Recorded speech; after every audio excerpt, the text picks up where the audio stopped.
Group 2A மாணவர்களே, நீங்க 135 கேள்விகளுக்கு மேல சரியா குறிச்சிருந்தீங்கனாலும், ஸ்பெஷல் ரிசர்வேஷன்ல 130 கேள்விகளுக்கு நீங்க சரியா பதில் சொல்லியிருந்தா, 2A மெயின்ஸுக்கு நீங்க பிரிப்பரேஷன ஆரம்பிச்சிடலாம்.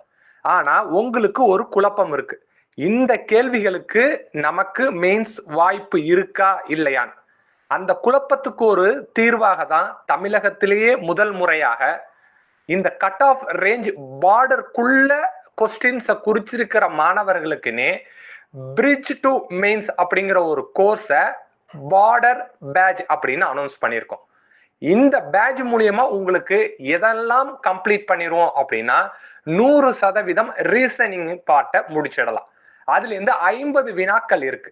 அடுத்து கரண்ட் அஃபயர்ஸ் அப்படிங்கறதுல ஒரு 20% நீங்க முடிச்சிடலாம்.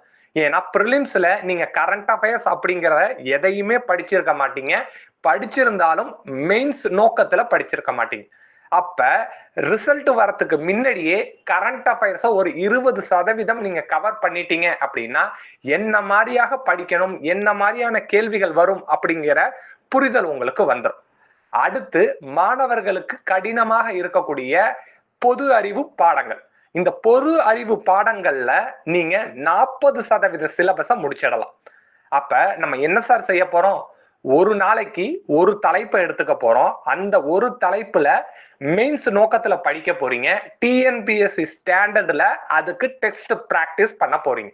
அப்ப முதல் நாள் நீங்க ஜெனரல் ஸ்டடிஸ் பொது அறிவு படிச்சீங்க அப்படின்னா 2வது நாள் நீங்க கரண்ட் அஃபயர்ஸ் படிப்பீங்க.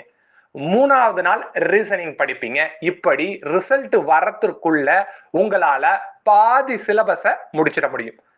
ரிசல்ட் பாசிட்டிவா வந்துச்சு அப்படின்னா நீங்க மேற்கொண்டு மெயின்ஸை ஃபுல் ஃபிளெஜ்டா படிக்க ஆரம்பிச்சிடலாம்.